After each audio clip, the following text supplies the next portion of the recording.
Okay,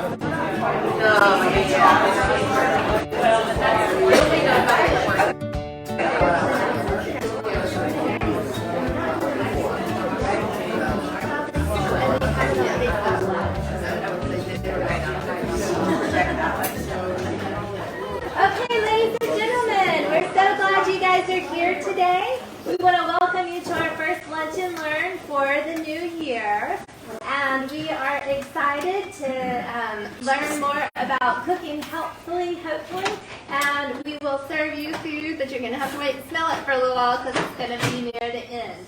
But my name's Rachel Dulcie. I'm the director here. We've got Linda's been helping us today with the apron on. Works with us. Marcus also has been helping. And we're so excited for our volunteers, so I'll do an introduce in a moment. We do have our new guides out, so we hope that everybody gets one of those.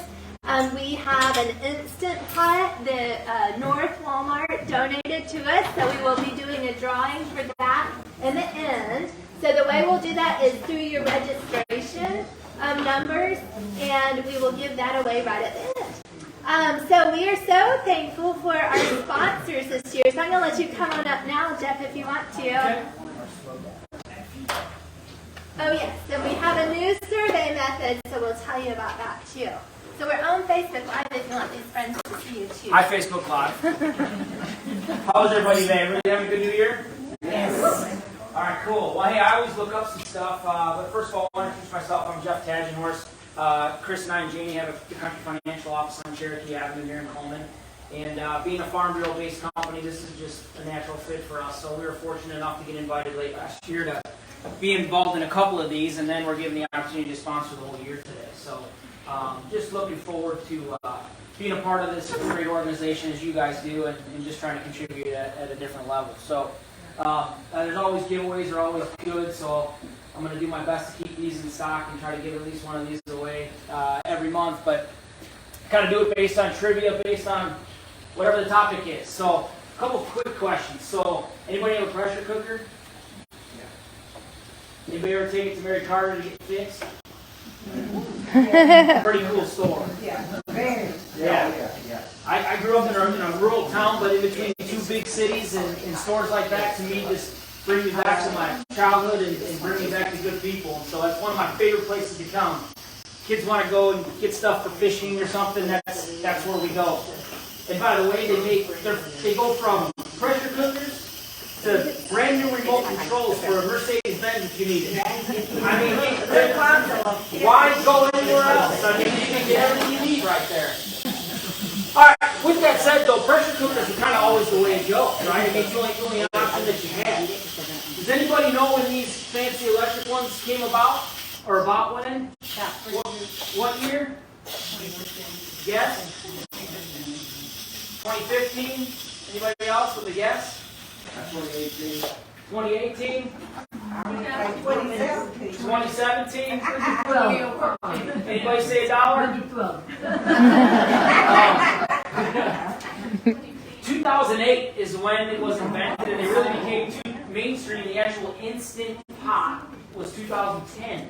And it was designed by a guy who was an engineer and got fired and said, well, now what do I do? Got fired from his job as an engineer and said, well, I'm going to kind of do my own thing because I didn't like the feeling of being fired. And so that's where he came up with this Instapot idea. So to me, I looked it up too, and I thought, man, it seems like a lot longer than that, but I guess it has.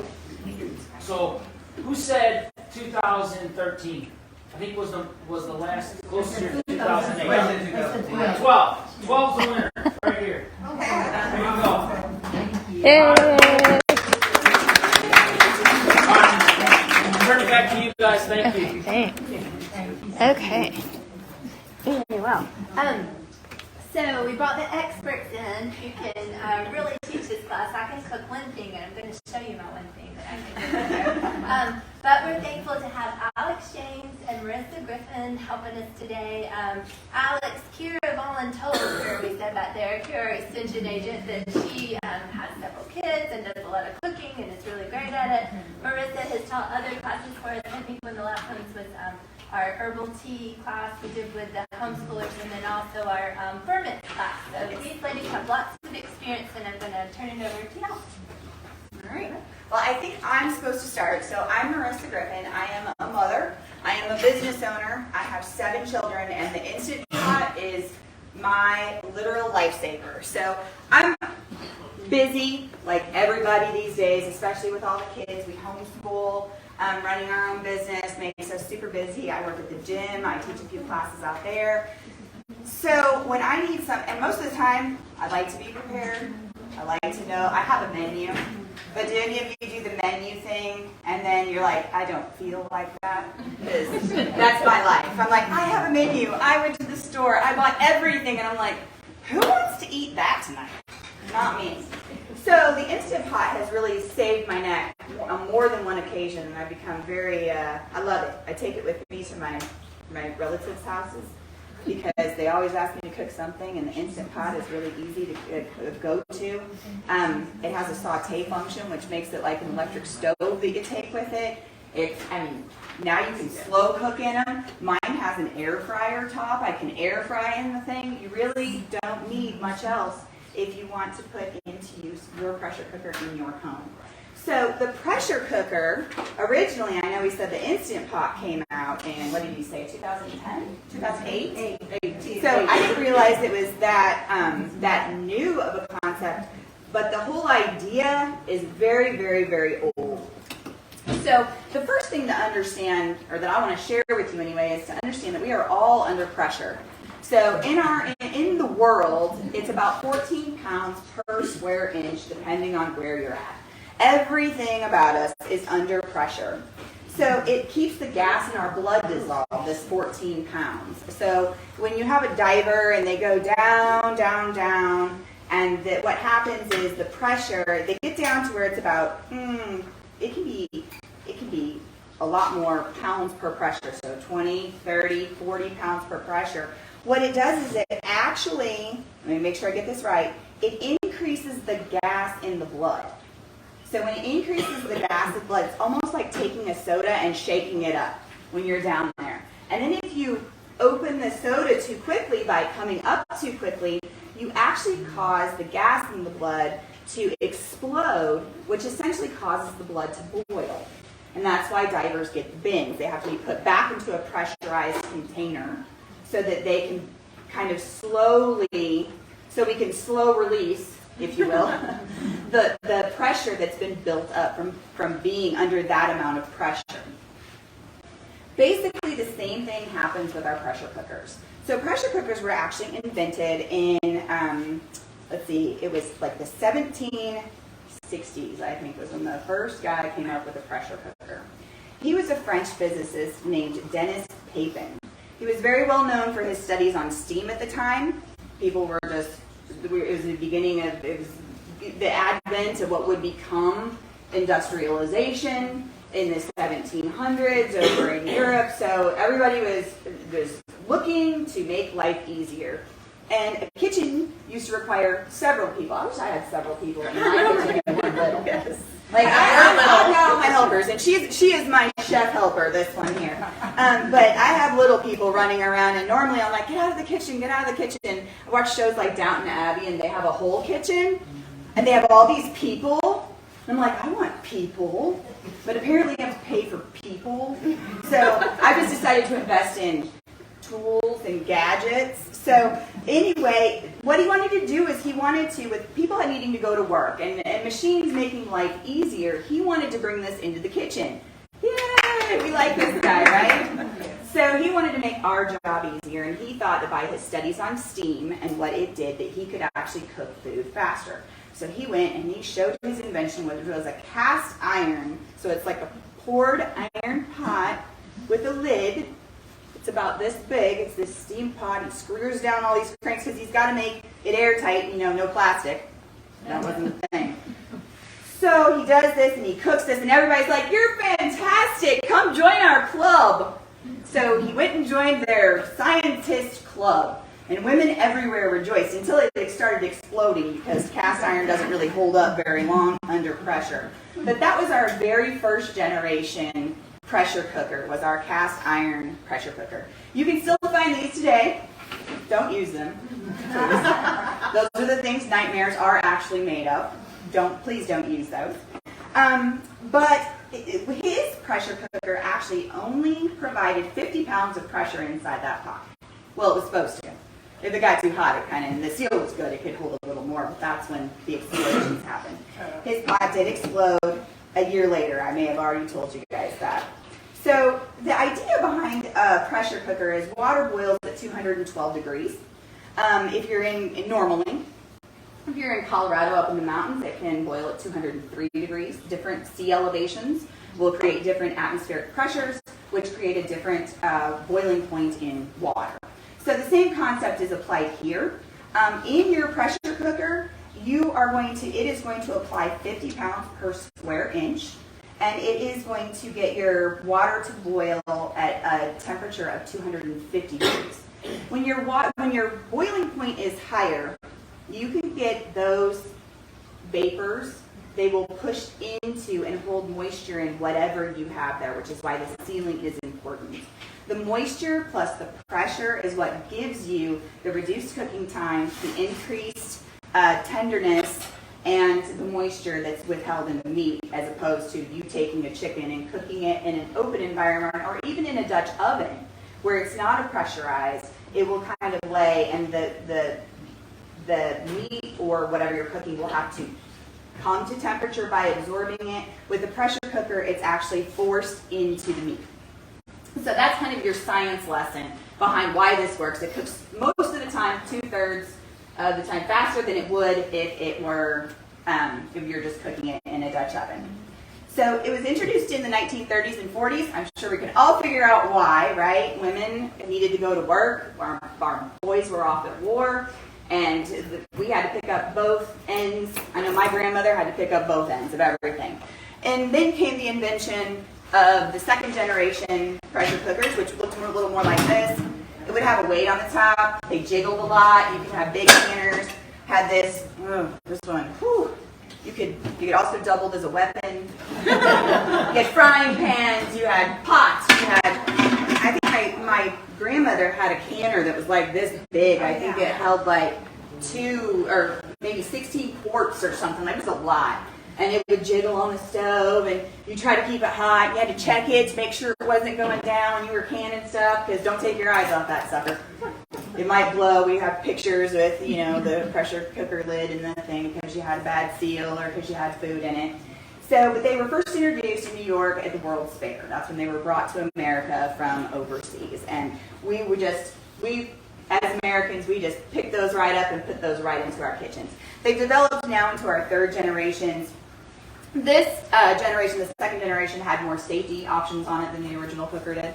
They were also no longer made out of cast parts anymore. They were made out of stainless or really heavy-duty aluminum, I think, a few of them. Don't buy those. Find something that's, buy this. Because third generation pressure cookers are amazing because you literally push the button and it does the work for you. You don't have to figure it out. And when it's too hot, it says, hey, I'm too hot. And when it's burning on the bottom, it says, hey, I'm burning on the bottom. And when it says, hey, that pressure's not right, it stops cooking. So we don't have the explosion problems with these guys anymore. Plus, they don't heat up your house like the old pressure canners don't really heat up your house until you open them, but they do send off some heat. And nowadays, with all of our electric and glass top stoves, you can't hardly bring an old-fashioned pressure cooker up to temperature to be able to get all of that steam because it's got that sensor on the bottom to keep the glass from breaking that's constantly going to click it on and off, which is why they tell you can't can on glass top stoves. So one last thing that I'll leave you with is usually the standard cookers are, you'll see 4 to 6 ounce size, or 6 quart sizes. And those are generally good for most of your family. Each cooker is going to have an insert, a basket, or a trivet for you to cook on. They will have different parts on them. They have little valve releases. They have pins in them. There are seals under the lid. This is the one that's not on right. Yeah, you're good. Let's see how safe they are. You're going to have a seal. There's going to be this little basket here. These are all things that a standard pressure cooker, I call it a pressure cooker. This is technically an instant pot, not a pressure cooker. However, I don't know. It's the same thing. It's an electric pressure cooker. Blow up like one of those. Right. I guess that's the difference, right? right? The safe version. So it's going to have the insert in here. Some of them will be stainless steel. Some of them have a non-stick coating. The only thing I would say is if you get a non-stick coating, make sure that you're watching it for scratching or wear and tear, because you don't want this. I prefer the stainless steel. Some of them you just don't have an option depending on what sticker you're getting. That was Crock Pot brand. Okay. And then they'll all have this little, this is a tube that goes all the way through. This used to be the old jiggler on the pot. Now it's kind of like the steam release valve. It does help keep the pressure at the 50 pounds that it wants, because if it pressurizes too much, it causes that to be able, you can release that. You can do it manually, which you're going to cover. And then there's some little gaskets and stuff in here. Generally, you don't have to worry about them. What you do need to make sure that you're doing, though, is that every time you use it, you're pulling this seal out and you're cleaning it. And you're checking it for any breaks, cracks, rips, tears. Use your good dish soap to take the oil off of it so you don't have food residue on it. This really is what makes your pressure cooker do the pressure cooking, and you'll never get to temperature. You'll never get what you need out of it if this thing isn't in great condition. You can buy extras of these. Some crock pots even give you 2 or 3 with them in different colors. The colors are generally like if you're going to cook sweet stuff, you use the red one, or if you're going to cook savory, you use the blue, or super spicy. That way you have options to keep your flavors. I have found that I store mine like this with the lid up, and I don't really have a problem with smells kind of staying on that rubber ring at all. So it's just kind of really what you prefer. If you prefer to keep it all sealed up, then you may want to use different rings. This basket is another place that you want to keep it clean. This is the thing that allows the little jiggler on here to let the steam out. It's a hole that goes all the way through there, and you want to keep this clean because it's what allows the steam to kind of get filtered so you don't have food particles blocking this tube. Because if you have food particles blocking the tube, then that's not good, and that's how, not accidents, but that's how you ruin your food. I mean, that's the biggest accident in my house is I spent money on food. Anybody bought groceries lately? Like, who cares about the ceiling? It just blew the hole, and I just burnt that chicken, and it cost me, half my mortgage. So you want to keep that clean. Keep all these pieces clean. When you pull this out, residue from food sometimes gets stuck back behind here. You just want to make sure that you're keeping it clean. Really, the most important thing about your Instant Pot, as far as safety goes, I feel, is to make sure you're keeping it clean and you're looking at the parts and making sure that they're in good condition. So, I think that's about all I've got. We've got the trivets. Trivets are good for, this is a trivet. Here's one of the trivets. They come like this sometimes. We've got some of them that have handles on, some you can flip upside down. Those are great. You're going to want to rest your chicken in them. Anything that you don't want boiling in the bottom of that or kind of getting really hot and soaked. Hard-boiled eggs, baked potatoes, sweet potatoes, broccoli, all of those things, that you want to do or steam, you want to put on your basket. Some of them have these nice little handles right here. All the new ones have started doing this design where you actually have a place to hang it, which is fantastic. These older ones don't really have that. So something to look for if you don't have one, or if you do have one. I saw that on TikTok. Right? I don't even have TikTok, so I'm not really sure how I ended up on TikTok. I didn't even know how that happened, but TikTok, and I saw that and was like, I was today years old.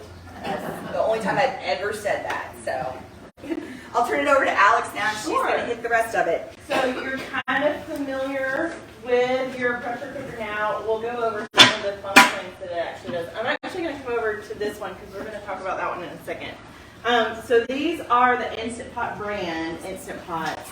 They come in 2 different kinds. There may be more. I'm kind of out of the loop these days, but we have the Instant Pot Duo. That's this one. It's the cheaper one. It's the more popular one. If you've got one, it's most likely this one. And then there's the Instant Pot, what's it called? The old one. That's the old one. Yeah. The Instant Pot old one. It's the original Instant Pot. The yeah. OG Instant Pot. The original. That one in the middle, I think, is a Duo too, but it is a Duo plus air fryer. Okay, so this one's the one I want. So if anybody's making a Christmas list for me, Yeah, that was my Christmas I want last the year. air fryer lid. So the Instant Pot Duo, they have the same functions. Is the point that I'm trying to get at and making. So you'll notice on the front they have all of these buttons, which seems very intimidating. How many of you have an Instant Pot and haven't used it? All right, honest people, I appreciate that. I'm glad you're here. So it's intimidating, yes. I think a lot of us can understand that. I'm going to come around to the front. So up at the top, you have these preset function buttons. So you're going to see things like soup, meat, beans, rice. You can even make porridge. How many of you have eaten porridge in the last 50 years? Not I. So you can make yogurt in this thing. But those are your preset multifunction buttons at the top. I've had an Instant Pot for 7 years. I have never not once used one of those buttons. Okay, so I started, when I was getting ready for this class, I started to familiarize myself with these things. And I got on YouTube, that's what you do these days, right? To find information, you get on YouTube. So I get on YouTube and I find all the big names in Instant Pot. Guys, it's its own subculture. These Instant Pot people, I might be one of them. These Instant Pot people, they are weird. They love their Instant Pots, and we're all going to be one of those people before we leave today. Can I imagine I take mine on vacation? Yeah, absolutely. You can use it for packing. No. So I started looking up these people. Every single one of them said the same thing I said. They're like, hey, it's got all these functions. You don't really need them. So that's really nice to have. But there's an easier way than just pushing a button. All right, so you'll notice at the bottom, we have slow cook, saute, pressure level, delay start, keep warm, cancel. That one's going to be important. Yogurt, haven't ever used that one. And then the pressure cook button. That pressure cook button, or it might say manual on your pressure cooker, that's really the only button you need. That and your saute function. And I'm going to show you why. So, when we're ready to cook something, let's say we've got some sort of dump and go recipe. So we've got all of our stuff in the Instant Pot. We've locked it up. Now, and we will go through those steps. But first, we've locked it up, and now we need to press buttons on this very intimidating thing. And we don't want it to blow up in our faces. So what we're going to do is, if you're going to saute first, there's that function. But let's just bring it up to pressure. We're going to hit pressure cook. So automatically, it starts showing you things. You have an indicator light up here for your pressure. It's right under the time button. So you're going to have a preset time. It'll be set to whatever time you had it set on last. So this one was obviously 30 minutes. All right, so we press our button. We have 30 minutes. Now there's a pressure indicator. There's low pressure or high pressure. Most recipes that you use that you find online, because I don't think there are many Instant Pot cookbooks out there available today. Most recipes that you find online, they're going to tell you to cook at high pressure. There's very few things that you cook under low pressure, and those might be things like eggs or maybe some steamed vegetables. But most of the recipes that I found for steamed vegetables even use high pressure, just less time, which is a plus. All right, so you hit your pressure level and you'll hear it. I hit the pressure level. We're good with the time. We're good with the pressure. And then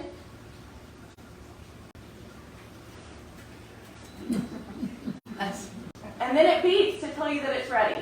So already this thing is starting to heat up and come to pressure. So the most important things that you need to check when you're cooking with your Instant Pot are those two valves that were on the top. Pressure on it. Do what? Okay, it doesn't. It's not. The pin was not. Hot. So I was gonna say I didn't get that. I shut it off when our sponsor was talking because it was like it was so loud. It was so loud behind him. it was under pressure. It was. So the first things you need to check are that ring. Make sure that it's seated. There's that metal ring on the inside that the silicone ring gets seated around. So you want to make sure that that's on. You have to put the lid on kind of cockeyed. So you're going to turn it to one side and it'll fit down. Did y'all hear that? It lets you know that it's on with a little sound. And then you twist it to face forward and it'll play another sound to let you know it's locked. Oh, hold on. Just trying to press. Come on, man. Don't treat me like that.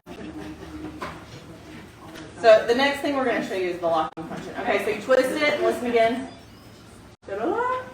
So now you know that it's on there and it's locked. Okay, so the reason that I'm having trouble with this one is actually because we have an iterative locking function, which sounds intimidating too, but this only has one locking mechanism on it. You know how we set the lid on there cockeyed and then we twisted it to lock it, right? That's all you did with this one. But our Instant Pots, they have this little locking pin on the inside. So this locking pin, when you twist it on, you can play with yours and you can see that pin kind of pops in and out. When it's in a locked function. And what's great about the Instant Pot is that when, hold on, it's because it's hot. Boom. All right, so what's great about the Instant Pot is there's this pin. You can kind of see on this one, I think is the only one we still have under pressure. I'm going to turn it around so you can see the back. You see how this pin is sticking up?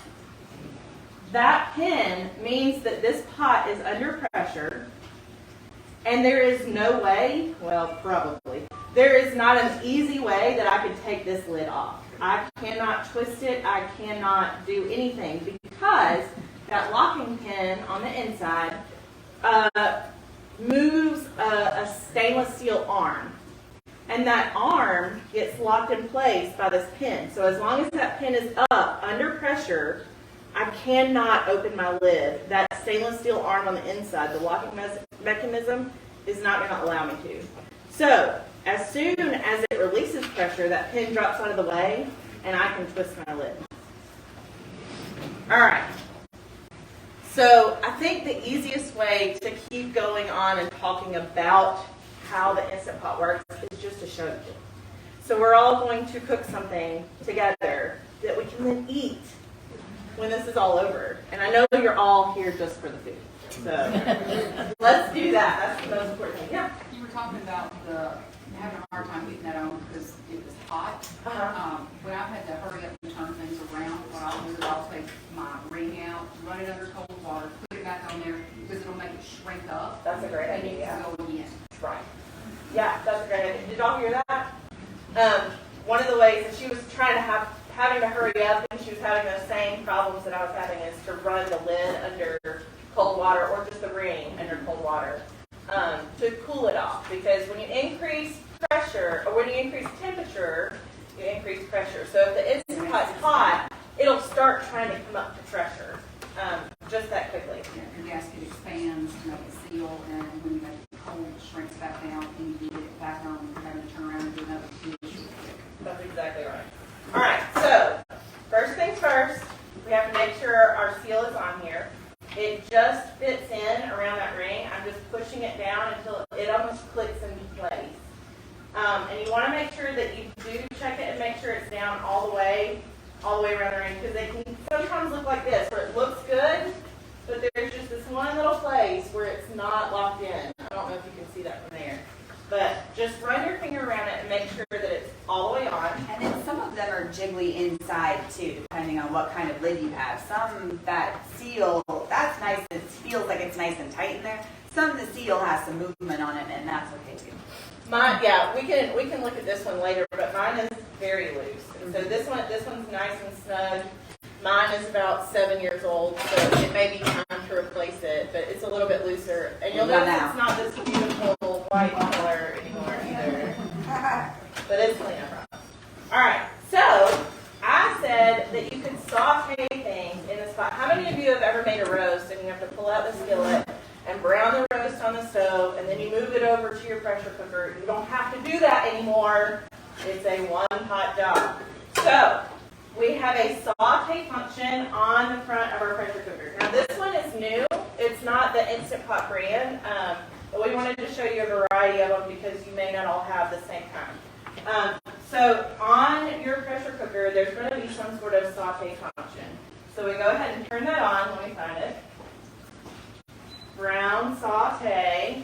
And we're going to put in, we're using butter today. You might want to use some type of oil, olive oil, or avocado oil if you're feeling fancy. I don't know.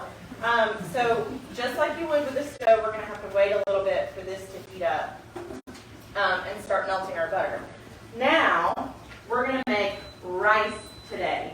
So we've got a couple of recipes I think we're going to hand out at the end. We don't have to do everything at the end of time. So we'll send you home with a couple of Instant Pot recipes that we printed out for you. But rice is really easy because it's just a one-to-one. So a lot of the time if you buy rice in the store, you may need, a cup of rice and a cup and a quarter of water, or sometimes 2 cups of water for a cup of rice. That's because on your stovetop, you're losing that water to the atmosphere. As the water boils, you see that steam coming up off the pot. That's your water leaving. So in the Instant Pot, because everything's contained and because it's sealed, you just need a one-to-one. So 1 cup of water to 1 cup of rice. So we have 4 cups of rice here and 4 cups of water.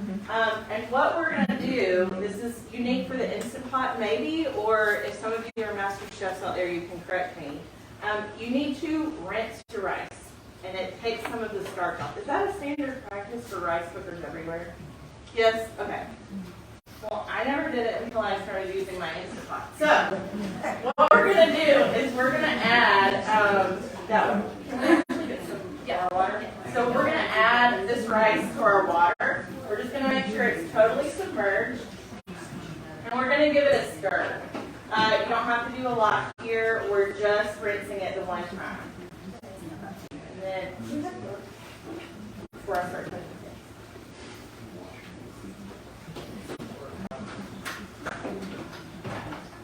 I'm just going to pour it back in here. And then, all right. So I don't think I can really show this to you, but when you rinse the rice, that water is going to turn very white. It's rinsing some of that starch off. Thanks. And you just want to discard that water. You're not going to need it. And then when I get my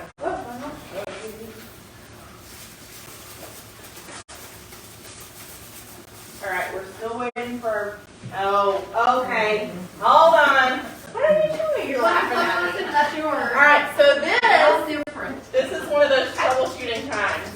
So all the Instant Pots are different. On these, you saw how I could push the button. It beeped at you to let you know it was ready. This one doesn't do that.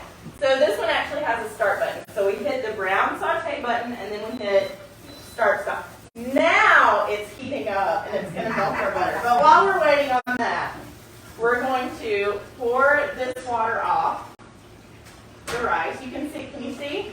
It's white. And we're just removing some of that starch. And even if you're going to make something like sticky rice, say you've got like an Asian dish and you want that very sticky white rice to make sushi or stir fry or something along those lines, you still want to do this. It will make perfect sticky rice. All right, we don't have to get too fussy about this. You don't have to get every little bit of water out. I'm not going to ask you to dry your rice off with a towel. We just have moistened rice here that has been washed. All right, now our butter starts to melt. So we'll let this start browning. And then what we're going to do is we're actually going to pour the rice into the butter while it's browning. And the rice is going to soak up some of that flavor. The brown butter is what tastes so good. So our rice is actually going to soak up a little bit of that, and then we'll use our one-to-one. We're going to put 4 cups of rice in. We'll put 4 cups of water in. And I actually have some leftover chicken stock from the chicken we made today. So we're going to use 3 cups of water and 1 cup of chicken stock just for some more flavor today. All right, this is getting pretty close. So just like your stovetop, it doesn't take a whole lot of time. And can we pour this out because I think I might need, sorry. Yeah, I can use this one. Yeah. All right, so the butter's nearly melted and it's starting to brown around the dump this wet rice into our pot. So this is that saute function. I'm getting a little, I don't know if you can hear that or not. All right, so we get all of our rice in the pot. It's soaking up some of that butter. It's browning. And we want to just give it a few minutes. So as we stir it, make sure everything gets coated.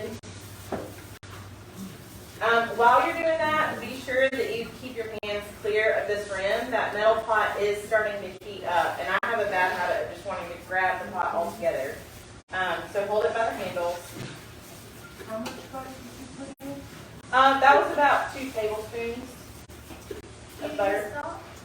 Do I use salt? I will, yes. Alright, so it looks like everything's getting good and coated. Give it a little tap there. Alright, I know I've got, I can read. I know I've got about a cup here of chicken broth, so I'm going to go ahead and add that.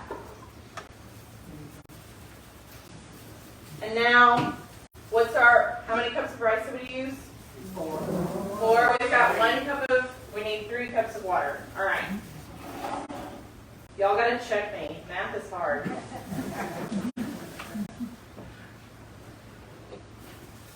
All right, so 1 cup of broth, 2 cups of water, and 1 more. So that's our 1-to-1 ratio.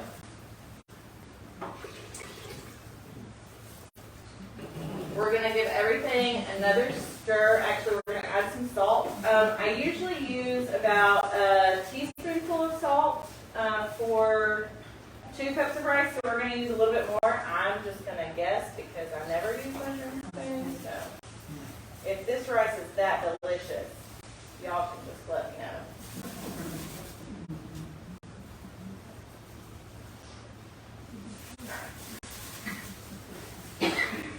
Give everything a stir, and rice has a bad habit of wanting to stick to the sides.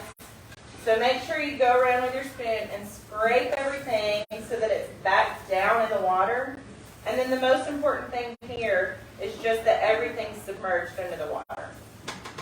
So, 4 cups of rice, 3 cups of water, and a cup of broth. 2 cups of water. This is 2 cups. So I did 1 of these and then a half. So it was 3 cups. Thank you for checking me though, because that's a mistake I would make. Y'all saw me try to cook before turning on the pot, right? It happens. All right. So this one's just like the other one. We're going to turn the lid, make it a little bit wonky until it goes down. Again, this one's, it goes the other way. This one's not mine, so I'm learning along with you. Put it on wonky, you heard it. It knows the lid's on. Turn it, lock it into place. And then this pressure valve on top, it has 2 settings. Now it's loose, and it feels like you're not really doing anything, but you are. There's one setting where it's sealing, and there's another setting where it's venting. It'll either say this in words, it'll have a steam cloud, or like a steam cloud with a line through it. Or on the Instant Pot brands, they actually say sealing venting. So make sure you are sealing. And then, if you use your saute function, you're going to have to cancel. You can't switch from function to function without canceling first. So we stop, and then we find our manual pressure button. And this one's set to 12 minutes. So we're actually going to reduce that. For white rice, in a 1-to-1 ratio, you really only need 5 or 6 minutes, depending on what kind of doneness you like. So we're going to set it to 6 minutes today. I'm going to adjust the pressure. It was automatically set to low pressure on this. There's just a pressure button. You push it one time, and it changes it to high pressure. So we're all set. 6 minutes at high pressure, start. And this will come up to pressure. And so we'll show you, once this finishes, it'll beep at us to let us know that it's at pressure. That'll be the first beep. And then you'll know that it's cooking at pressure because your little time indicator will start changing. It'll go to your set time. So let's say we had it set to 30 minutes. It'll show 30, and it'll start counting down from that. When it's cooked and you're done, you'll get a little L on the front. I'm not sure what that stands for.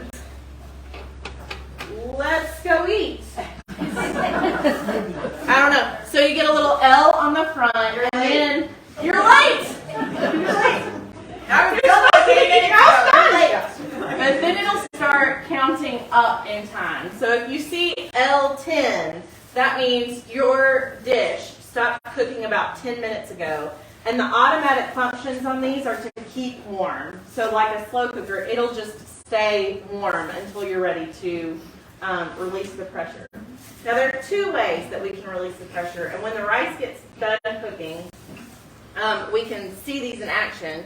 But if you get your little ding and your L timer pops up, you know that your food's done cooking, you can do what's called a quick release.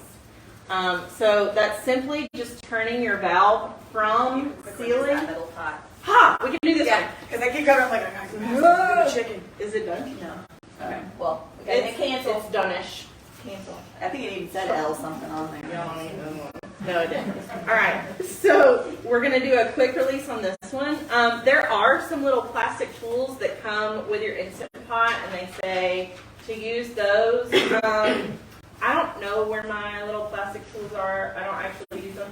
So I usually grab whatever's handy, like a little fork or a knife, sometimes my finger, but I probably shouldn't tell you that. And you just flip it from sealing to venting. This one actually is just pushed out. Oh, sure, yeah. So there we go. And it points it back at you, so Right. it's ready in the face. Except when you're standing I'm behind it. behind it. So don't teach. Don't do this at home. When I cook with my pressure cooker, I have it on my kitchen counter, and it usually sits kind of up underneath the kitchen cabinet. So before I do this, I usually pull it to the edge and turn it so that the valve is pointing out, and it's not pointing. I don't know that it would actually damage your kitchen cabinet. It will damage your Okay, kitchen yeah, cabinet. but I didn't want to find out the hard way. So I always just pull it I out, have a and I have a then dad who fixed that several times for other people. Not me, because he warned me. and then just let it release pressure. This is incredibly hot, this steam. So it's steam that's coming out under pressure. So you'll notice maybe you don't even really see the steam for several inches until you can see it up here. That's because this is moving so quickly and it's so much hotter. So as it starts to cool, you can see it a little bit more. So don't have your hand anywhere near the valve as you release the pressure. Now, all right, is this one cooking? No, it is. It's on, it says heat. So it's heating up. So as this heats, remember, as you increase temperature, you increase pressure. So that's how this pressurizes.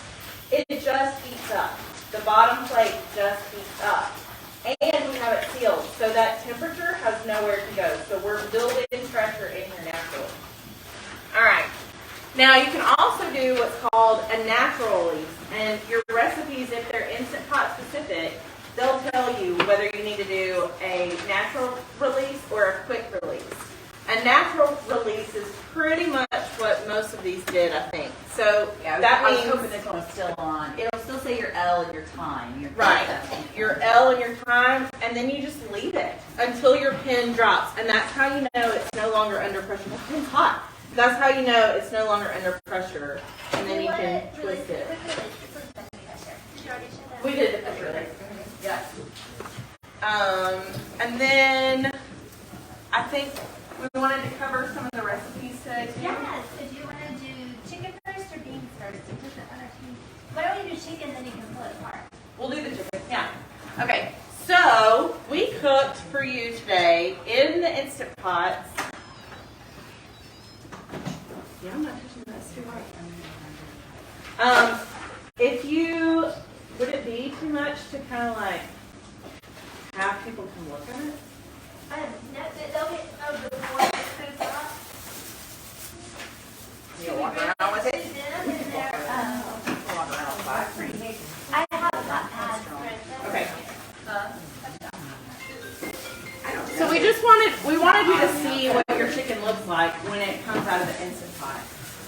So if you were going to cook a whole chicken chicken, traditionally you probably would have done this in your oven, right? And so you know you're going to get that nice crispy skin. This is not what the chicken looks like when it comes out of the Instant Pot. It's basically been dry boiled, right? We've had all of that moist pressure that was infused into your meat. So it's going to be very tender. It's going to be very fall off the bone, but that skin is not crisp. So it comes with those handy dandy trivets. So what you can do if you want a traditional roast chicken, but you want it in the Instant Pot, because you've only got a few minutes to make this thing, you cook it in the Instant Pot, and then you can pull that trivet and put it on a pan, put it under the broiler for 5-10 minutes, long enough to crisp up the skin, and you have what looks like a traditional roast chicken, only I guarantee it'll be much more moist. Okay, this is where I'm going to plug the air fryer Instant Pot. Okay? So what you do is you do your chicken like this. Yeah, and then you switch the tops and you air fry that sucker. Oh. And it crisps that, you know? That's why it's on my Christmas list. You like the air fryer? What's your favorite thing in the air fryer?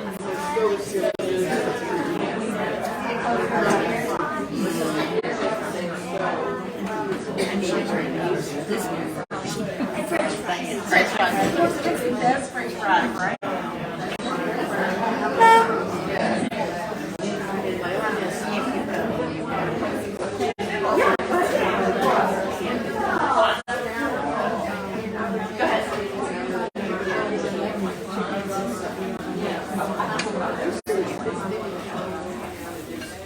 Okay, so just real quickly, we're going to talk about what we did to get your chicken in this current situation. Now, the Instant Pot, it has to come up to pressure, right? The way that it creates that pressure is through moisture, warm moisture. You have to have some sort of liquid to cook in your Instant Pot. So first things first, we put at least a cup of liquid in the bottom of the Instant Pot. Today we use chicken broth, thank you. Today we use chicken broth. So we put a cup of chicken broth down in the bottom, and then we set that, then we set that trivet down in there. We put the chicken in. We put the chicken in breast side down, so the leg's sticking up. And then we season it right there in the pot. And you can season it inside and out. You can lift it up and get stuff down into the cavity. You can lift the skin up, get your seasonings underneath, season it on the outside very well. You can even stuff them with vegetables if you want to, like a traditional rotisserie chicken. You can stuff all those inside of it. Right. And then, have y'all seen those infomercials with the people that are like, set it and forget it? That's what the Instant Pot is. So we're going to put our lid on, make sure it's locked, and then we pretty much push our buttons. If you have a start button, make sure you push that one too. If you have an Instant Pot, it'll start automatically. And then you just wait. It'll beep at you when it's under pressure. You don't have to do anything. It'll beep at you when it's done. You don't necessarily have to do anything. So for these whole chickens, I like to let them natural release for about 10 minutes. So when it's done cooking, it beeps at me, it lets me know. I get that little L timer, it starts counting up. And when it says L10, and I know it's been resting, basically, for about 10 minutes, then I'll flip the switch and let it release pressure. So that's still going to take about 5 minutes usually to get all the pressure released where you can get the lid off. You take the lid off, you pull it out, and you can start pulling it. And I don't know if you guys can see this, but like she's not even having a try. Like it's just pulling apart. And this chicken cooked in, what, did we do 25 or 30 minutes? 30. We did 30 minutes for a whole chicken. Done. It took 10 minutes to come up to pressure, 30 minutes of cook time, 10 minutes of natural release time. So it's much faster than trying to roast it in your oven. And again, guaranteed the product is going to taste a lot better. So that's our chicken. Did you speak on going from frozen to frozen? Yeah, this is another thing. We can also cook from frozen in the Instant Pot, which is one of the reasons why I like it so much. Especially with the small kids being at home and we've got our menu plan and maybe we don't feel like roasted Brussels sprouts Small tonight. What you talking about? That's me. Hey, the kids. Right. So maybe I don't want roasted Brussels sprouts tonight and we really just want some chicken, but all my chicken's in the deep freeze, and now what? You pull it out, you put it in there frozen, and you can actually find recipes to cook chicken from frozen, and you're like, gross, rubber chicken, that's what we all wanted for dinner. Might take the Brussels sprouts, actually. In the Instant Pot, because we're forcing that hot, moist air into the chicken, it's going to come out just like this, fall off the bone, or fall apart tender and juicy, even from frozen, which was what sold me on this guy. Yeah, when I learned you could do the frozen thing in it, I was like, done. I need one. So I'll show beans really quick, and right before we let you eat, I'll tell you that Alex is multi-talented, and she also grew the chicken. So we're eating very local poultry today from her farm. So real quick, how many of you cook with dried beans? People use dried beans? So I was just looking at current prices, and dried beans are 1/3 of the cost of canned beans. The other benefit besides price is you know what goes into it. You can change your salt. So if you're concerned about salt levels, you can choose how that goes into it. So we cooked 4 pounds of beans today.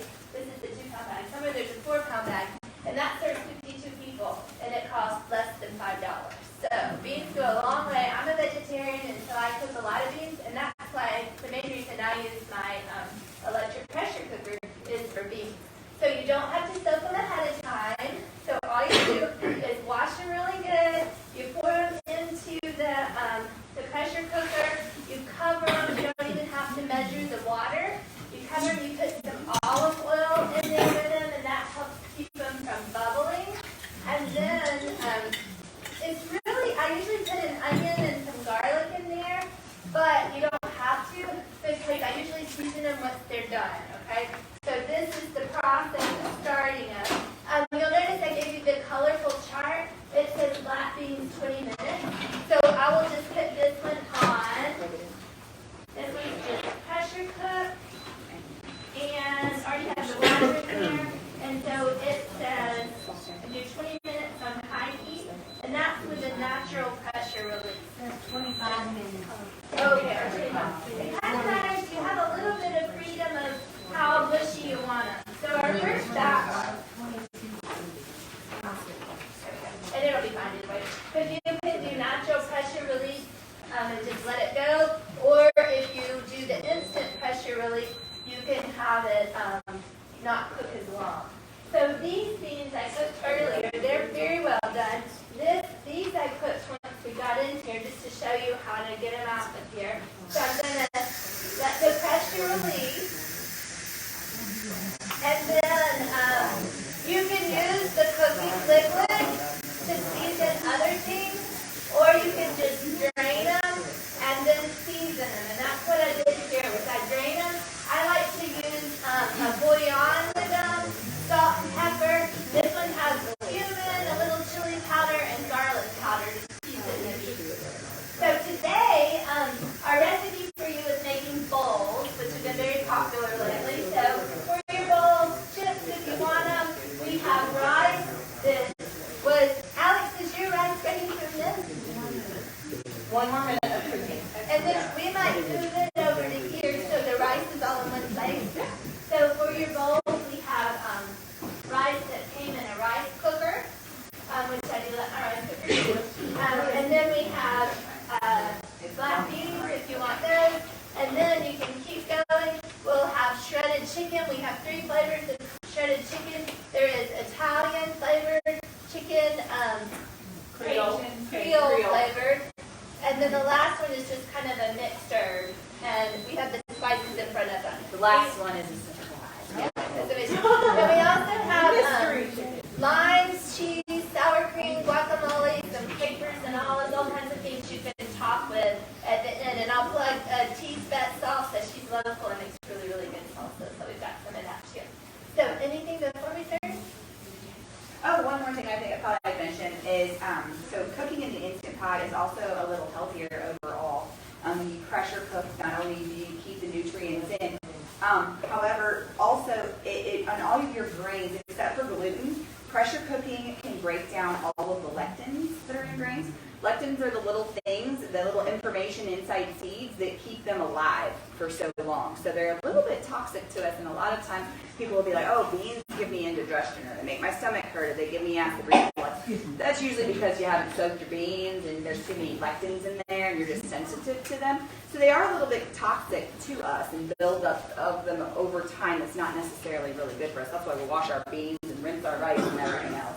Not only for the pesticides, but pressure cooking actually breaks those lectins down and they're digestible. So you're actually taking it easier on your stomach.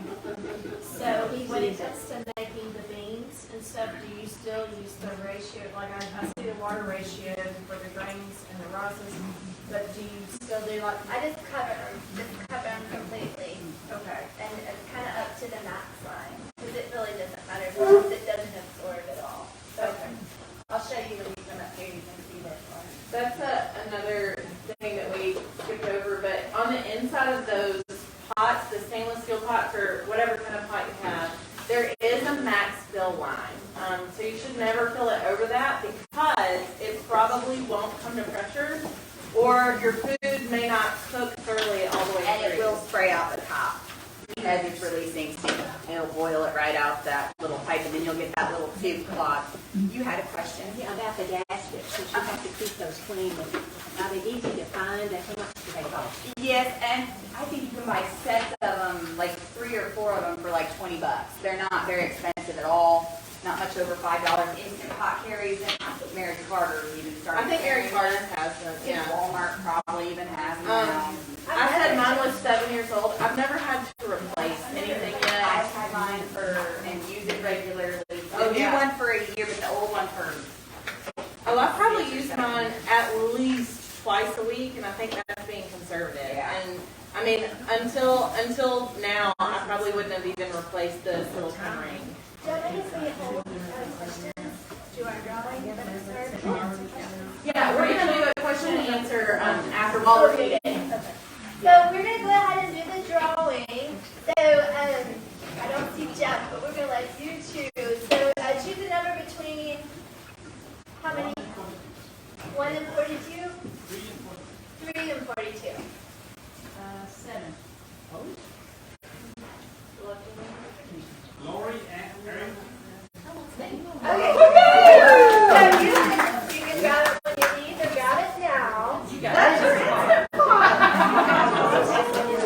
And what we'll do is we'll go ahead and serve plates, and then we'll answer questions. And we do have nice pickled purple onions to put on top too, as a reminder. So if you guys just want to go ahead and talk through, and then we'll answer questions.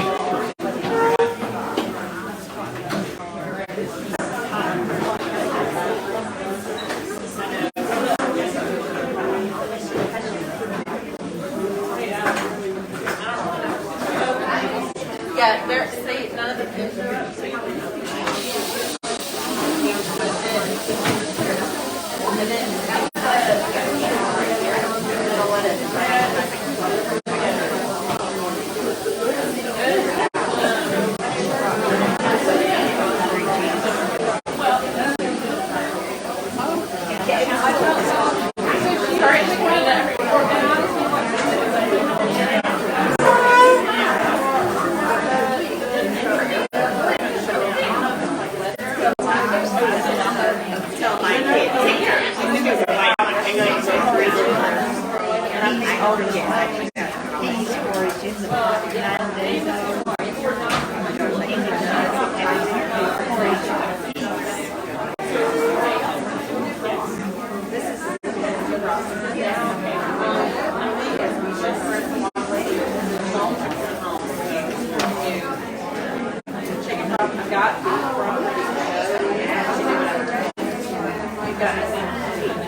What kind would you like?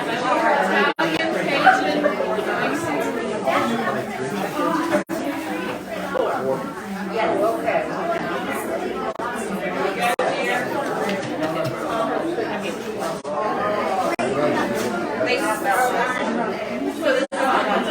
Creole, or Scrambling in my purse. I've got to stand this weekend. The pinto beans is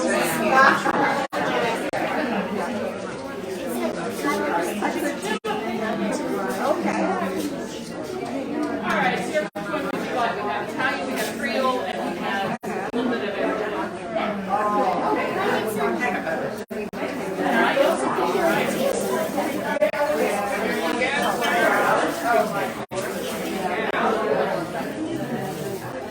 Italian, good for you too? There you go. You gotta make sure everybody gets a little bit and come back. I love your hat.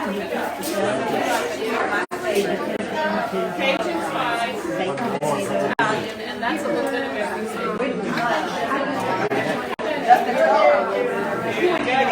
Straight to the secret thing.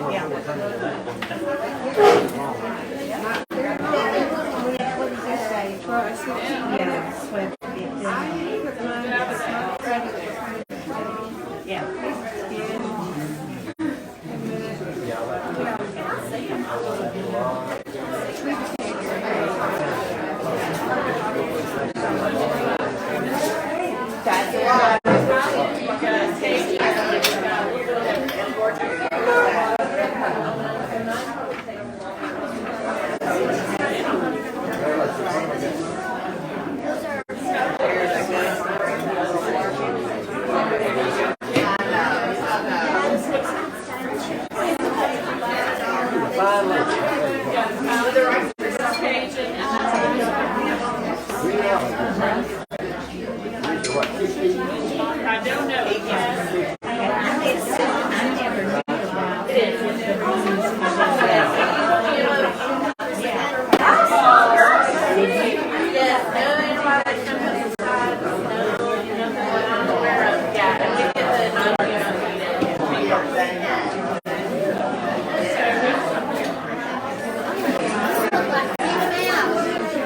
Yes.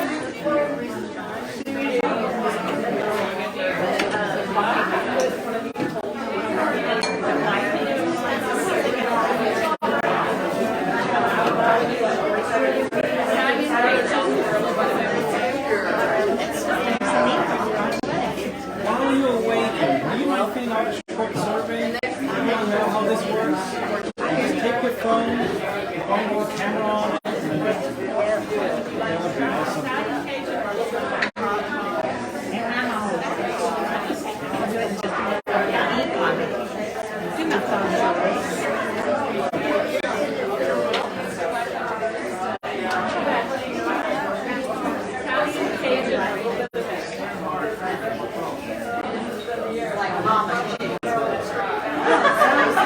That's Rachel. This one just has black pepper, paprika. It had like garlic and like your traditional, it's a traditional garlic chicken. Spice down. Like, I don't know, that looks good. No, I think the camera, no, you can take out the piece. It's too well protected. Mama's favorite.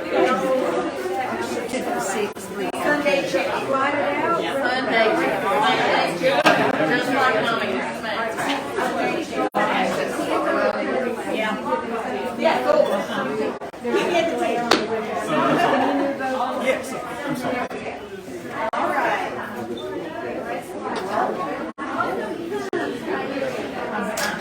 I don't think it's going to be too terribly hot. That this seasoning is not super hot. It's just not. It's good.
You know, I ate it too. I was like, oh.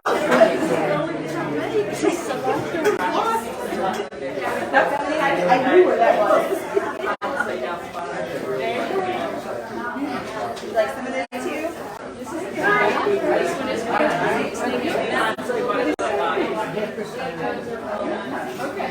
You're selling that for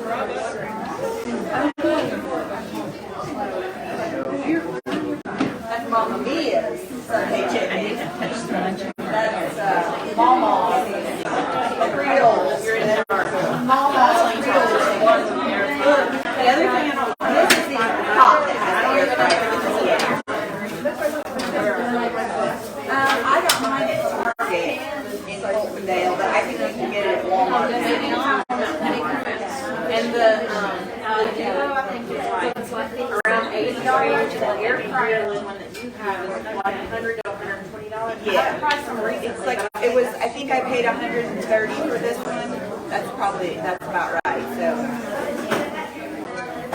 Worth it. It was worth it.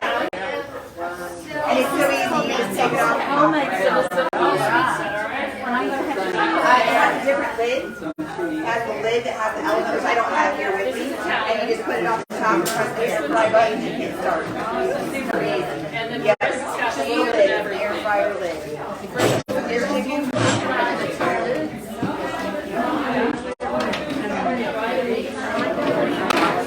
Yeah, this is well, it's a pot. So it's a bigger pot. Well, I don't think you can buy just the lid. You have to have the whole pot. That's what I want. I want just the lid.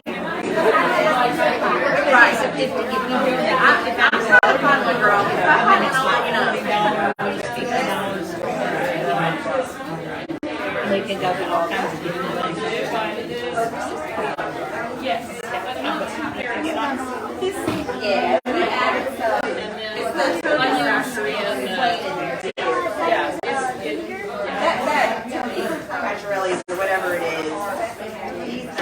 It's not hot. It's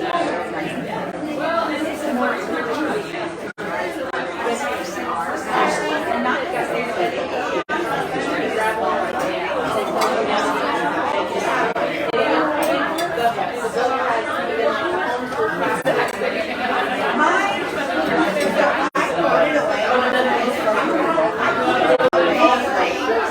it's always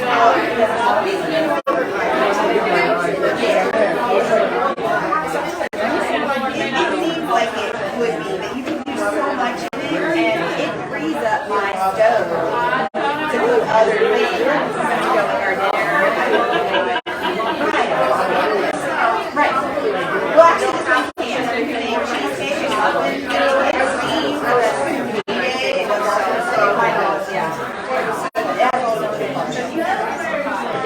Yeah, this is a bigger one. So this is an 8 quart. Instead of 10 or 16. That one's mine too.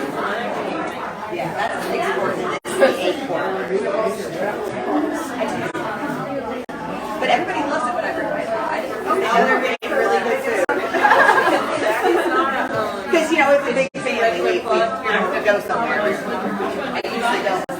Our family likes to always take us out to eat. I'm like, you guys don't understand what it's like to be at a table for 12.